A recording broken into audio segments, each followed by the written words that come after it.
What happens at laser tag never stays at laser tag.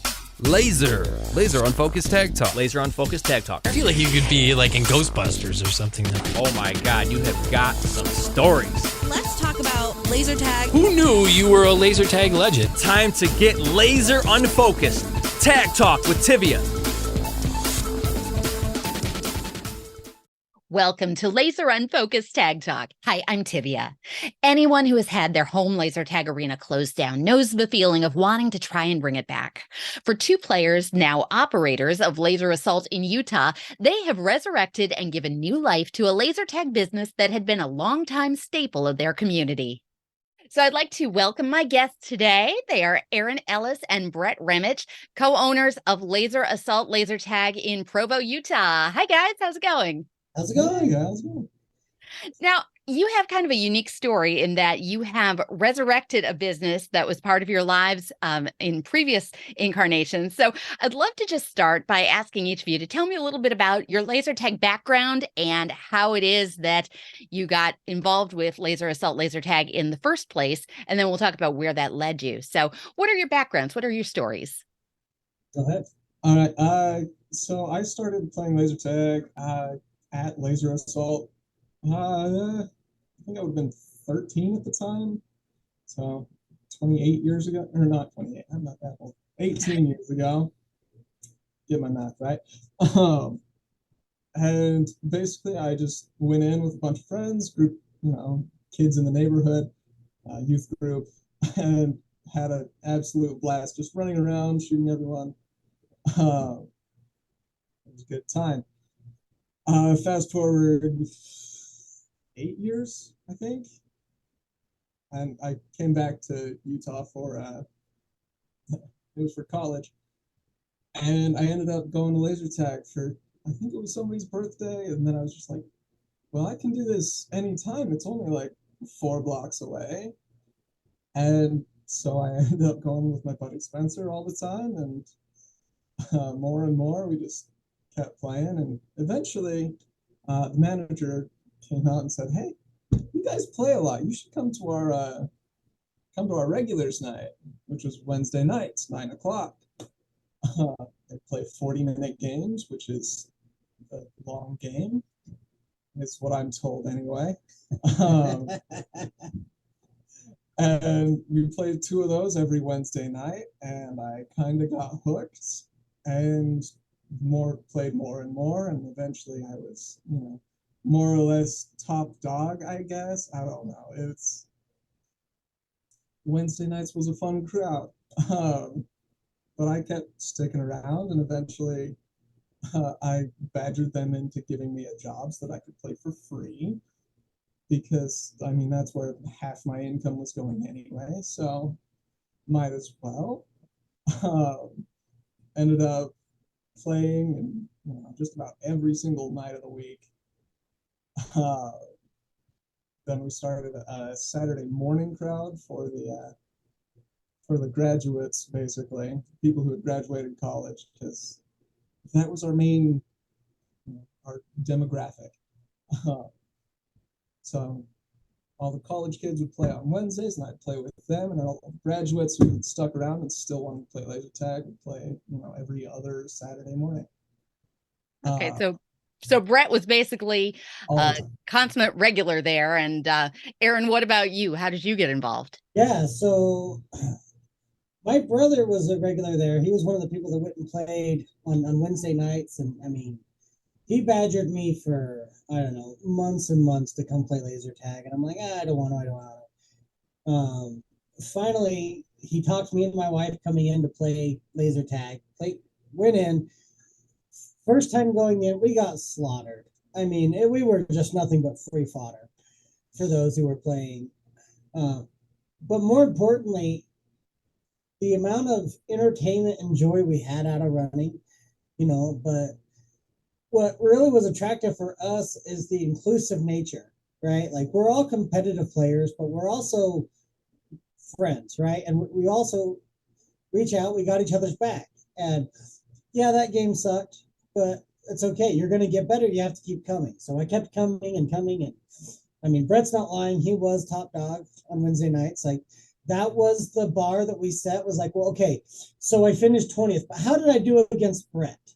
That was all that was really important, right? And so that's where it kind of started for us. And yeah, when that shut down, I mean, it was a sucker punch to the gut, right? I mean, now what do we do with our Wednesday nights? And you know, it left a massive hole in the community. I mean, and that's something that we hear a lot now that we have reopened it is, oh, I spent my childhood there. Or, oh, that's where I took my wife on our first date was there. And so it wasn't just a big impact for, a few of us. I mean, as a community in whole, like if you said the word laser tag, there was only laser assault.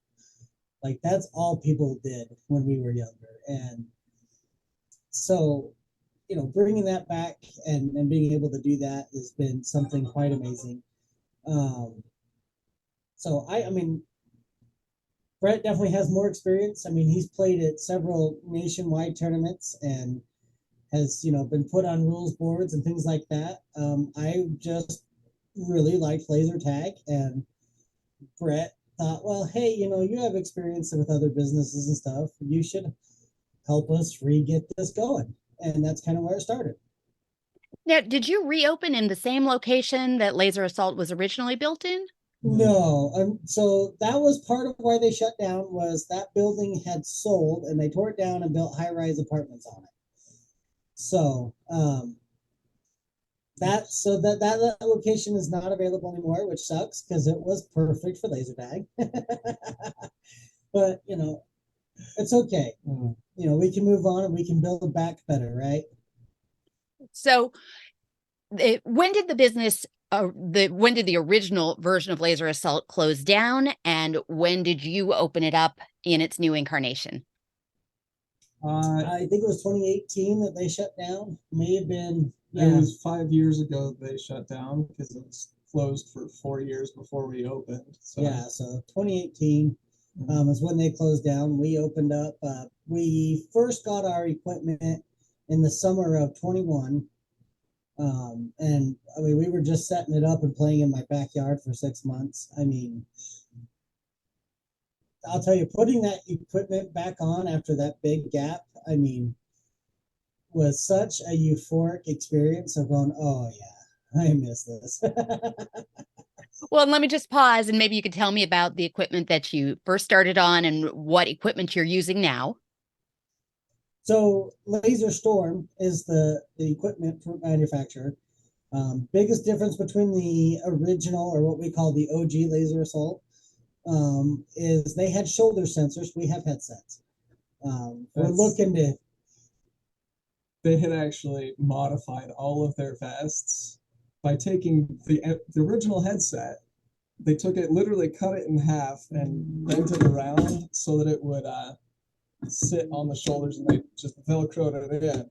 It was an effective system, but it was a little bit ridiculous overall when you actually knew what they'd done to make it.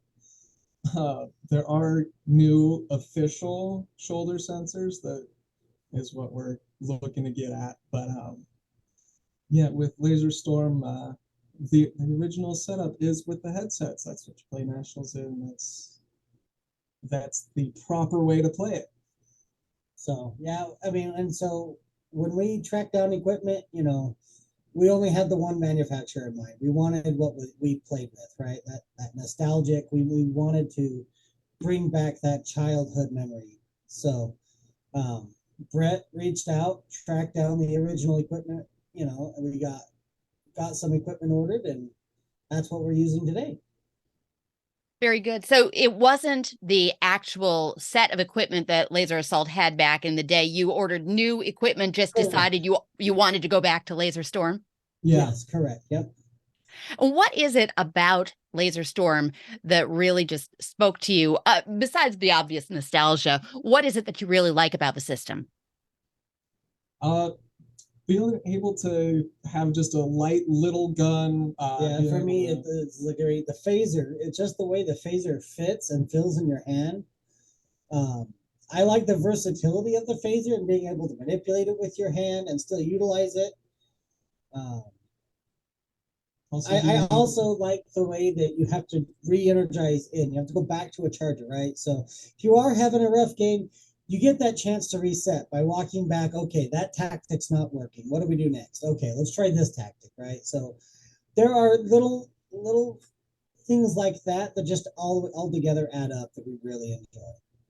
That's an interesting perspective to say it's like a minute little reset mid-game, and you're absolutely right. It kind of does give you that moment in between. So yeah, that's that for me, and we hear that a lot with a lot of people. That is a big thing that they like about our system.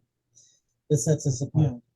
Because so many other systems, you don't have that chance to, get somebody out of that best spot. They're high up in a tower that any other system, you shoot them, they can just wait and they're still there. They get you again and again and again, and they win.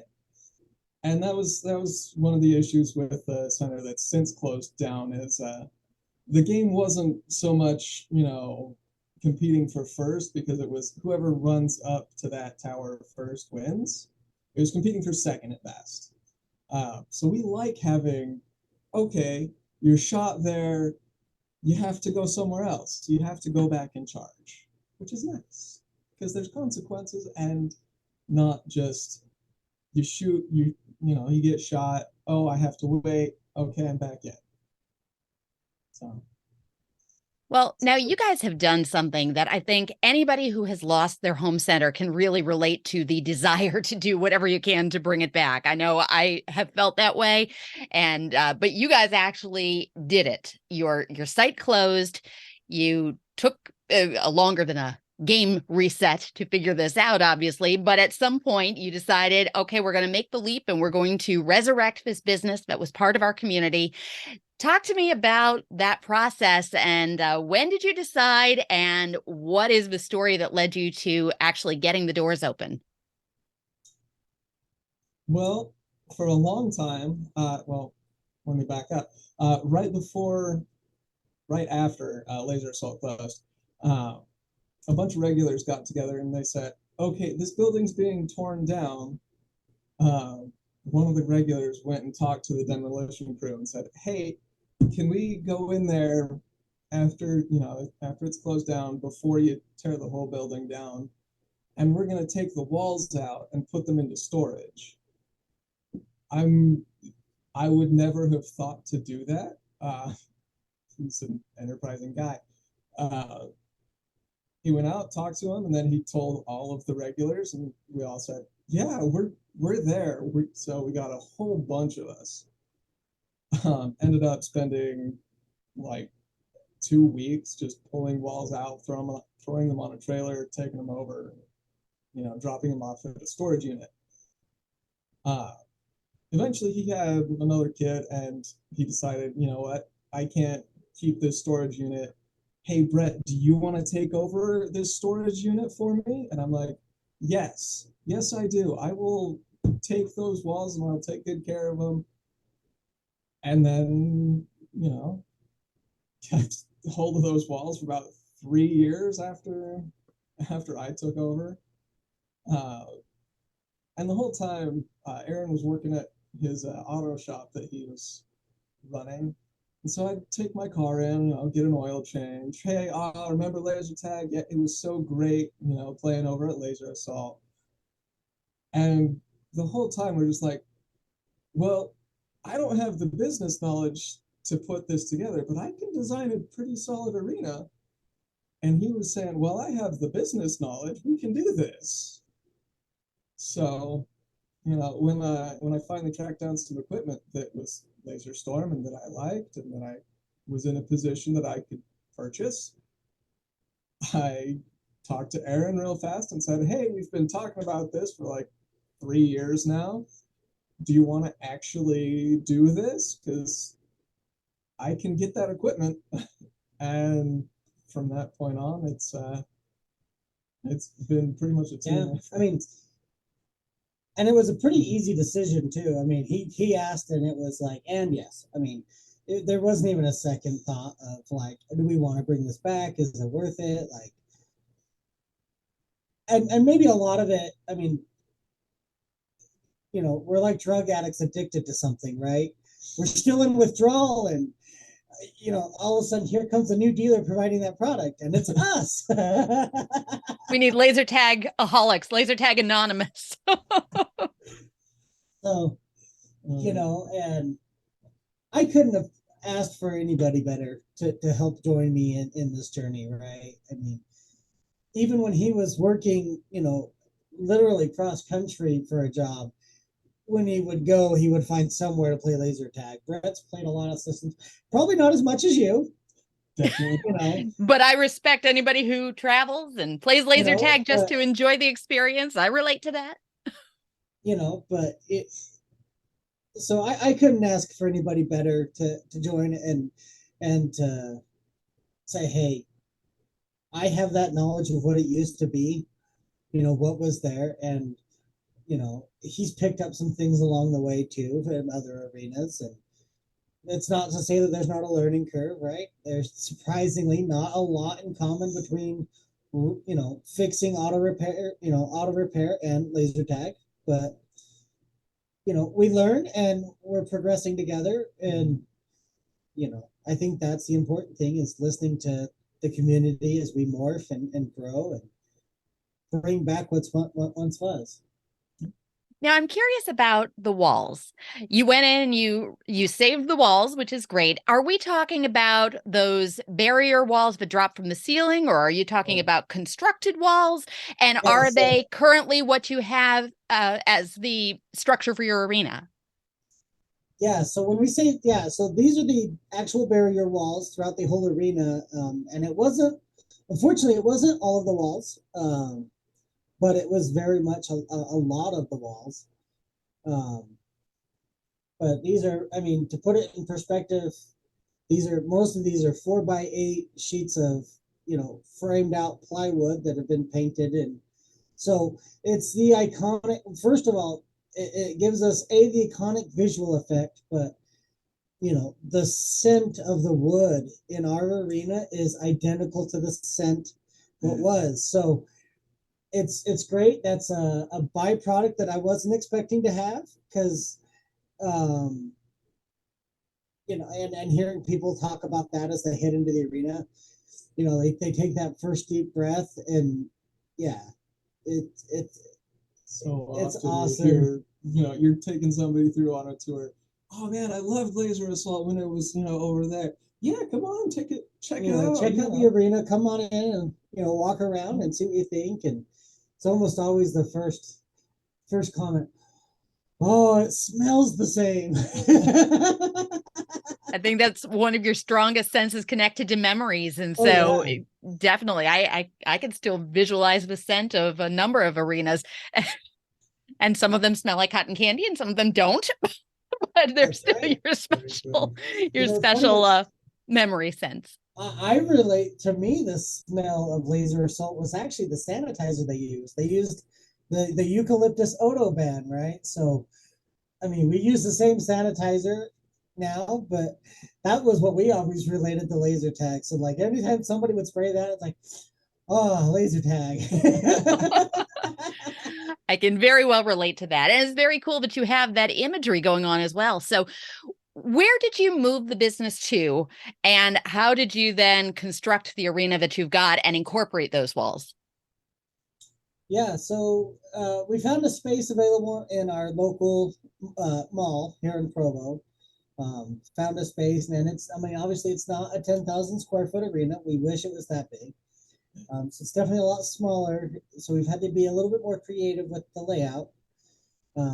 But it was better than my backyard, right? So we opened up, and adjusting the arena has been a process that's taken time, right? So the arena is definitely an evolving arena. We've adjusted and rearranged it. What is this? Resets 3 times. I think we're on a full, shake it all up and see where it lands again.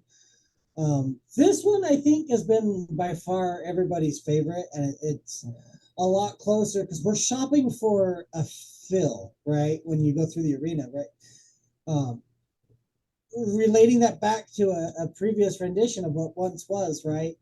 Every arena has an atmosphere or a character. So, adjusting that arena for us, we're looking for that feeling of, okay, does that give me that sensation the original had? And so we take a lot of feedback, we play a lot. I mean, even though we're the owners, we're also still addicted to playing. I mean, we're still playing 3, 4, 5 times a week. Friday nights we're here from 7 to 1 a.m. and during most of that, Brett's playing almost every game. So, we take a lot of that feedback, and that's kind of been our guiding force for the arena is, looking for that feeling. And once we get an area of the arena locked down, okay, this needs to stay. This part's good, this part's not. All right, so let's focus on this part and how we can make it morph into that part without taking that back away.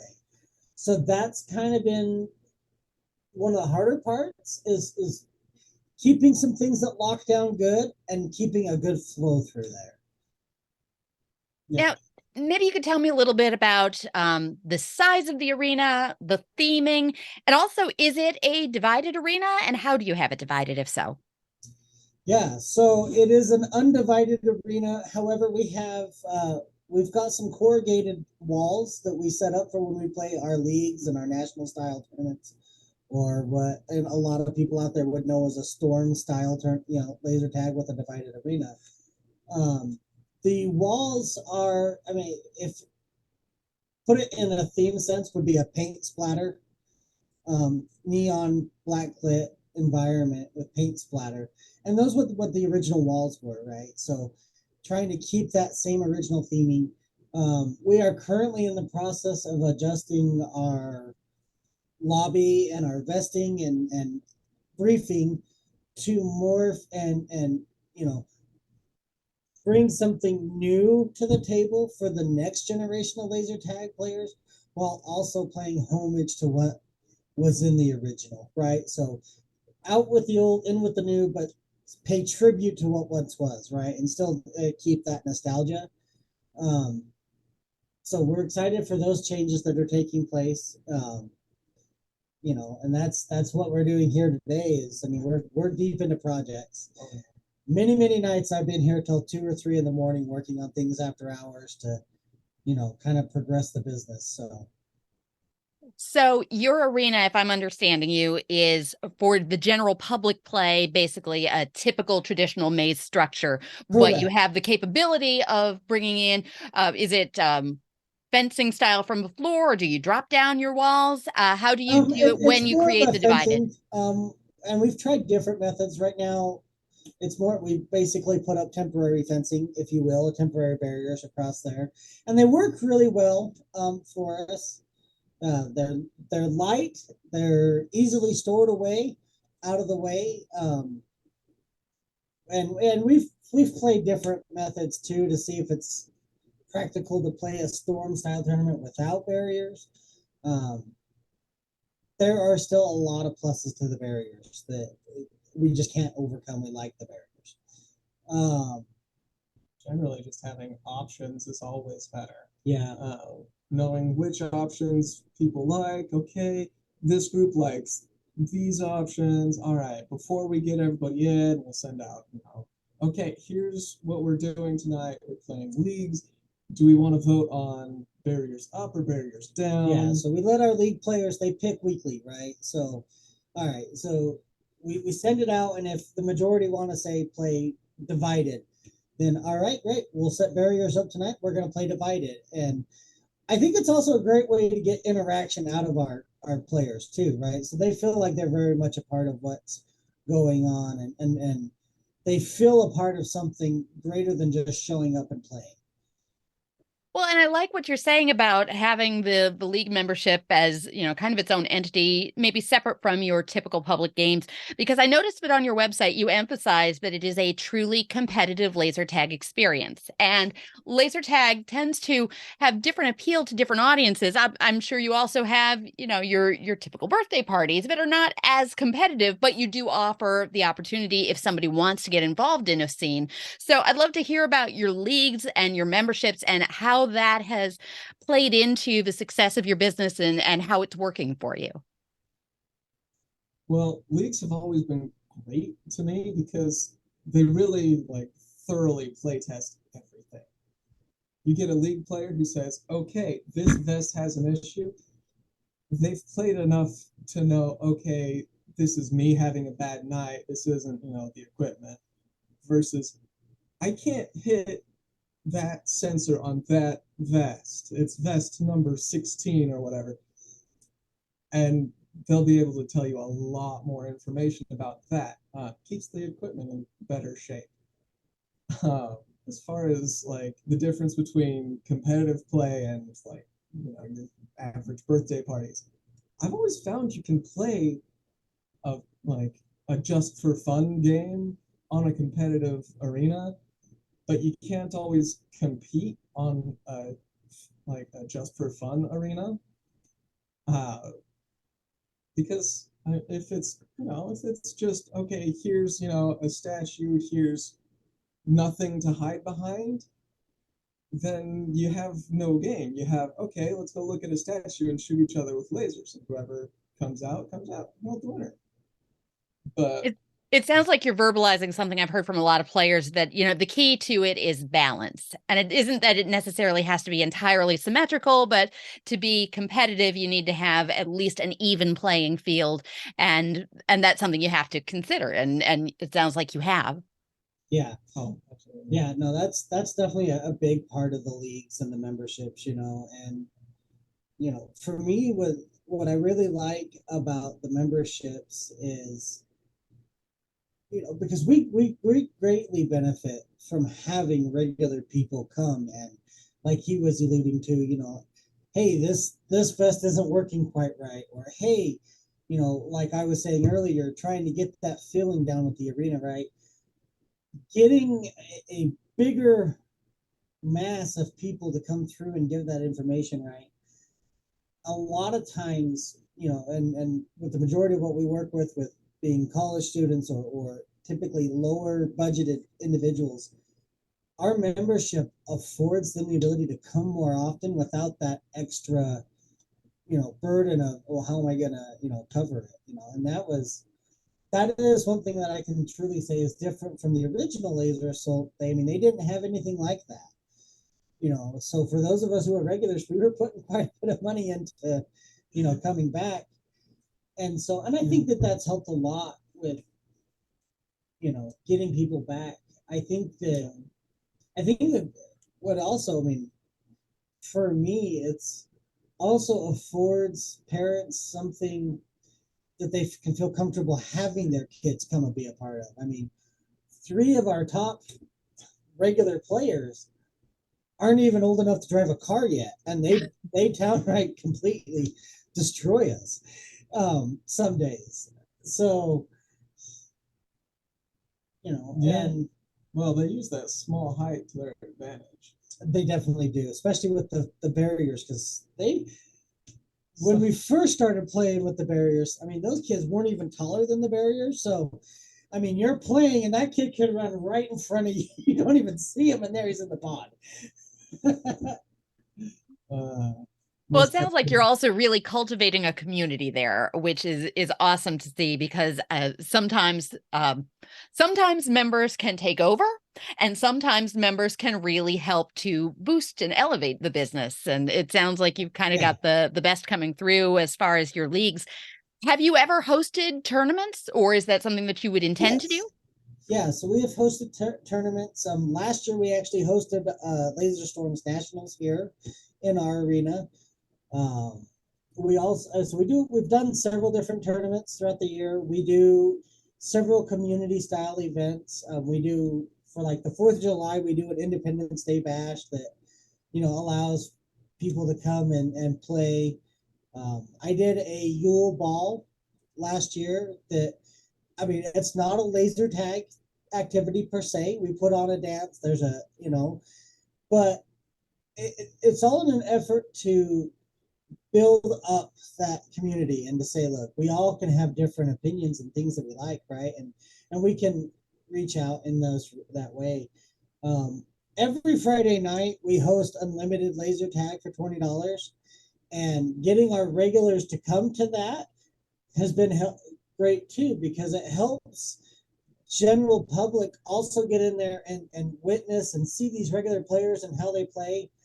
Because us regular players can get very vocal in calling out positions. And so when you break the regulars up into teams with new community, I think it helps build that cohesive nature, right? To give you that competitive nature of a game. Because, I mean, battle cries in a game is something fun, right? When you're calling out locations, or, they're coming up the right side, or, I coined a phrase, the fox in the hen house. So if somebody's getting back there close into your side, you yell that out. Now your whole team's looking for this person that's in your home turf. So I think that combining that together is a huge step. Yeah, well, it's also like it's really important that we do separate our regulars, like break them up. We definitely do. Every now and then you get a group that comes in and they're like, no, we want to play against your regulars. Are you sure you want to do that? Absolutely. Okay, great. All right, well, if as long as you're forewarned, all right, let's go. And it's never even close. I think the last one was a 100-point game. Yeah, it was a couple 100-point game. Was it? Yeah, it wasn't close, but they all had fun. Like, I don't think any of the regular team was playing all that hard, because we all knew, okay, keep it fun for them. Make sure that we're not being mean, because no one wants to play with mean. And I think that's what's helpful with the memberships, because with Laser Storm, and I'm sure that most systems are out here have something like that, but we have player stat cards that they do handicap the regulars too, right? So it's not just always a complete blowout. It does help kind of stem that tide. So individual scores go. Yes. Well, and I think that having regulars play gives new players something to aspire to, but you're absolutely right. It has to be fun. And so as long as everybody's taking it in a spirit where there's fun and there's learning, and it's something that encourages you to come back, all you can play nights, I think, are awesome, because those are where you can really come in and just get a lot of value out of your game. Although I know that you give a lot of value anyway. You made a reference in the beginning to how long a game you play is, and you've heard that that's a long game. How long are your games? And maybe elaborate on that a little bit. Yeah, so I mean, we went down to, the Fun Expo down there in Vegas, or the Laser Tag Convention. The Laser Tag Convention, yeah. And we definitely learned a lot of things. So one of the big things that was definitely a recurring point that was made to me was how long our games were. We were offering 20-minute games. We have dropped that to 10-minute games on most nights. The exception to that is, so for our regulars night, so those who come on a regular basis and our members only night, if you will, we do that Wednesday after typical business hours. We play 20-minute games. Like an Iron Man. Right, yeah. And then on Friday nights with the unlimited laser tag, all you can play, we typically will do the 20-minute games for Friday nights, right? So it still keeps that what you're expecting amongst your regulars and that feel.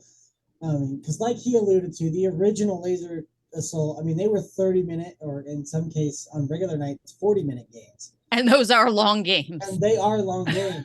Anywhere I go, I think if I hear you're going to have an Iron Man, I expect 30 minutes is the max. So 40 minutes, that's a long game. Yeah. So, and that's what he was alluding to, 40 minutes was long game. What's funny is back then, they didn't fill that long. They really You did. really got, I mean, and I think that was, maybe the biggest reason why they didn't fill that long was the original arena was almost 10,000 square feet. And our arena is only about 2,100 square feet right now. So you could be exploring for the full 40 minutes. The original one, you definitely knowing. could get into an area where you don't see anybody for several minutes. And we had games that had, in some cases, up to 45, 50 people in the original. Wow.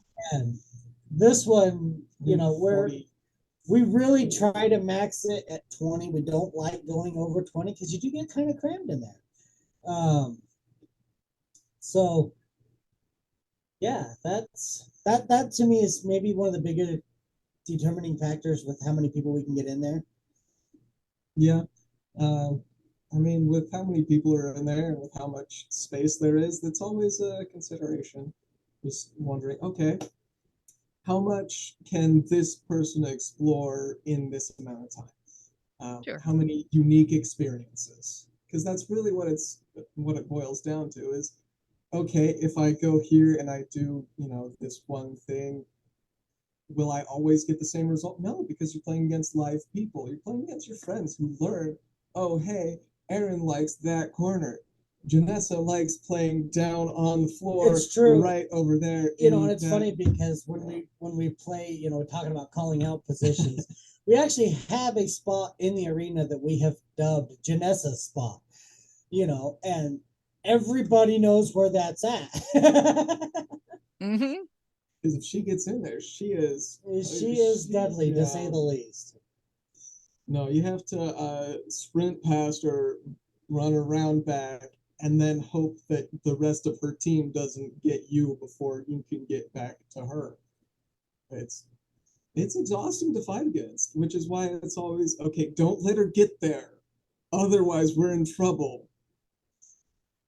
Well, I think that every arena has a little bit of that, but one of the things that makes laser tag so much fun is that every game is different. And if you've got an all-you-can-play game or an all-you-can-play night, it doesn't matter necessarily that you're not playing the longest game because you're going to play so many shorter games that you're still going to get that kind of experience. And I'm sure that along the way, before I kind of get sidetracked down that road, let me just ask you, when exactly did you buy the arena? We opened our doors here. Technically, was our official launch date was March of 22. So we've only been open for a little bit over a year, as far as in a retail location.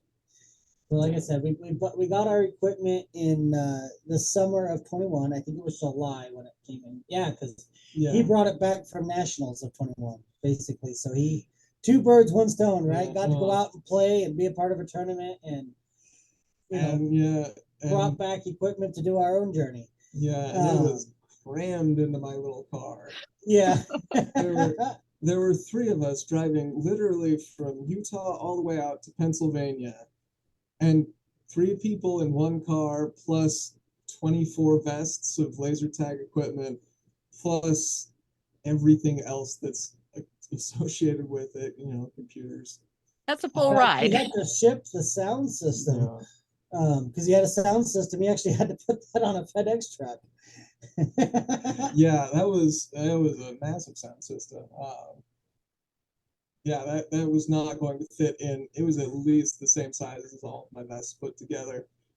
Not even a little bit of a chance that was coming back in the same car as us. We were. Well, that's cool that you were able to bring it all back like that. And, you really have a story to go with it. And so that better leads me into, so you've now had a little better than a year of being open in your own business. Although I'm going to open this to maybe you have some stories from your previous laser tag life as well. I love to hear the stories, and I love to hear what has happened at your arena that is, you're never going to forget some of the best things. Do you have a favorite memory of something that has happened at Laser Assault? The one I tell people all the time is my first night playing regulars, because it was me and my friend Spencer. We've been playing against birthday parties, and we were always coming first and second. one of us would get first, the other gets second, and we just destroy whoever was in there. We thought we were so good. We came in on regulars night, and it was a slow night. It was right after all the college kids had gone back to back home, I guess, right in the early summer. So there were 4 people playing. It was me and Spencer and Chris and BJ. And Chris and BJ were long time regulars. Very good. Chris was, I think he was retired at that point, or just right around that time. So he's an older guy. Spencer and I were in there playing, and they turned the lights down just a little bit because we all knew the arena. And we played our first regulars game, 1 hit before you go back to a charger. And that whole game, I was running like a scared little rabbit because I didn't know what corner I was going to go around, and just B shot. I was just like, okay, completely black corner. I'm safe. No, there was somebody hidden right in that corner. There's somebody, just barely peeking out around an edge. There was no chance. I think the final score was like 45-9. It was absolute slaughter. Completely and totally hilarious in retrospect, because we took that and we said, okay, that's who we have to play against, who we have to be able to beat. And that was 10 years ago, I think. About maybe 11 years ago. So that's what you'd call your laser tag awakening. Yes, definitely. And it was so funny because I knew going in, okay, we're going to lose. I've played Halo with my friends, and I've played Halo online, and that was about the same difference in skill. Because you play with your friends, you're playing with people who don't play all the time. You play online, you better play all the time, or you're gonna get absolutely destroyed. And we hadn't been playing all the time. We've been playing, oh, hey, we see there's a deal on their Facebook page. Let's go in. Okay, there's, we beat the party tonight, whatever.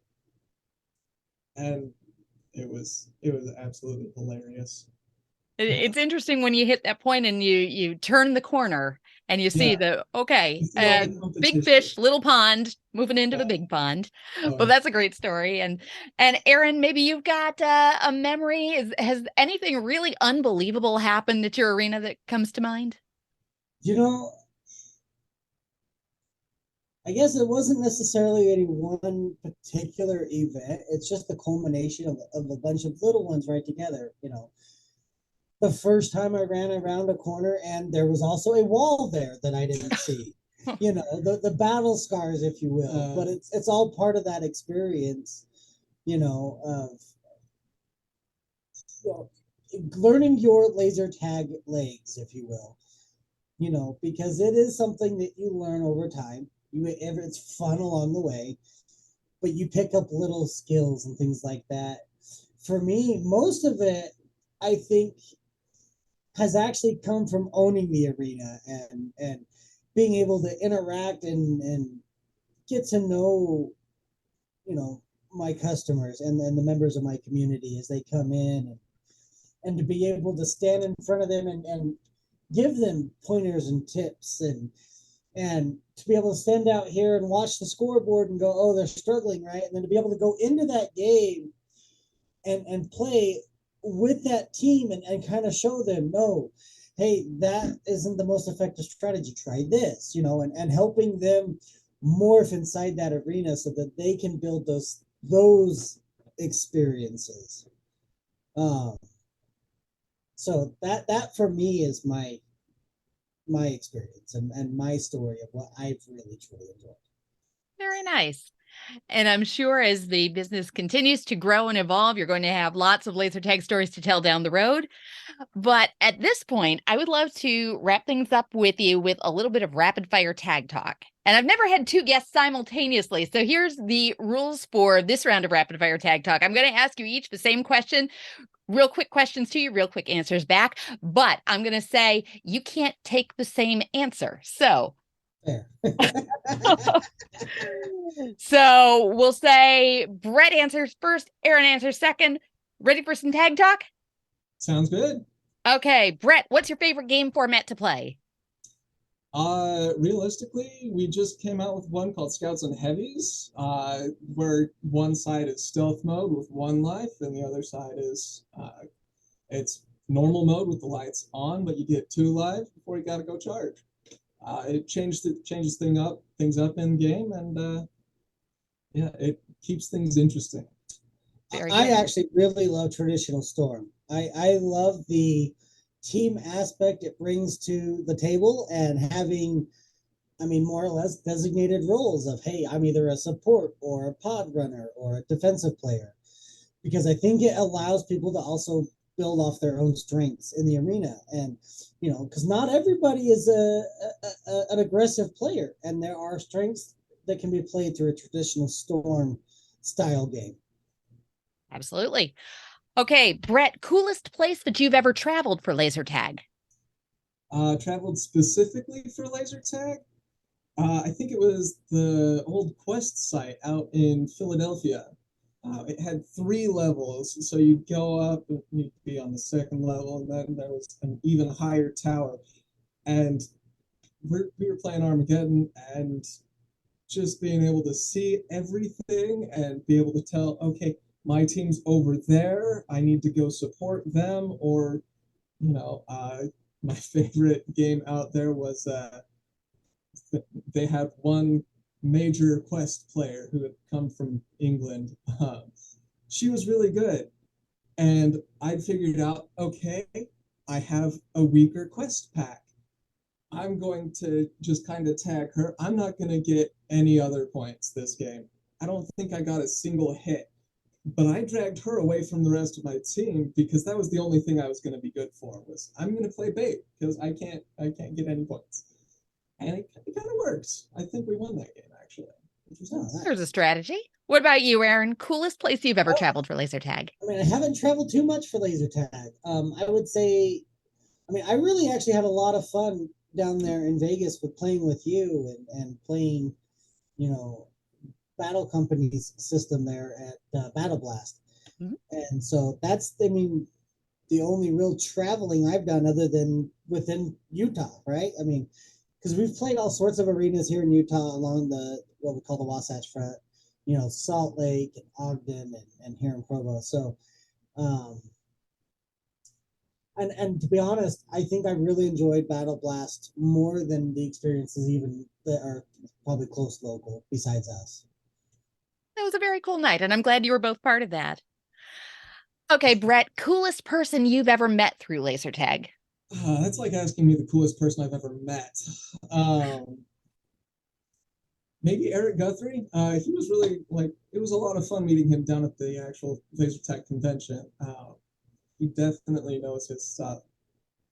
Learning all about, like, the museum and everything, like, he knows every kind of system. He might be the only guy I know of that is maybe a little bit more addicted to laser tag than Brett. And it sounds like that's a pretty high bar. A little bit. Yeah, I guess you took Eric Guthrie because that was who I was thinking in my head. No, everybody that we met at the laser tag convention and to hear their experience really blew me away. The idea of finding out how much you've played and your contributions back to the industry in a different aspect of the museum, you know, than the museum, I think just kind of amazes me that we have that within our industry, you know, and I think it's important. So, yeah. All right. Okay, Brett, favorite prize or souvenir that you've ever won or awarded to someone?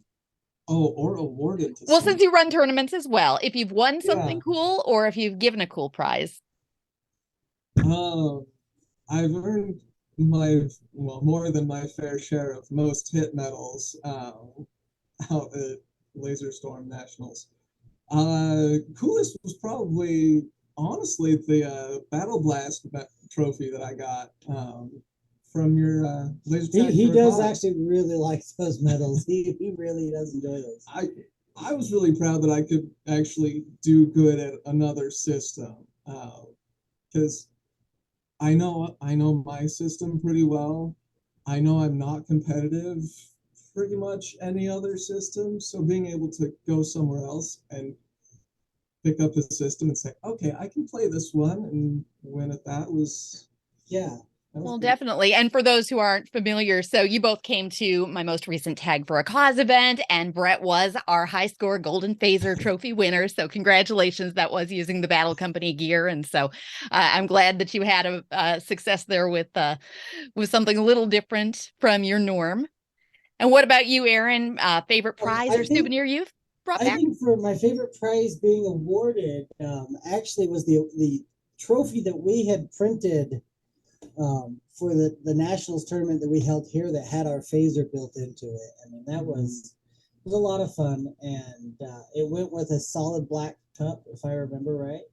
Yeah. That was I don't know what it was about that cup, but it just stands out, and I kind of low key wanted to win that one myself. Nice. Didn't stand a chance against standard Storm players that are way better than me, but that's okay.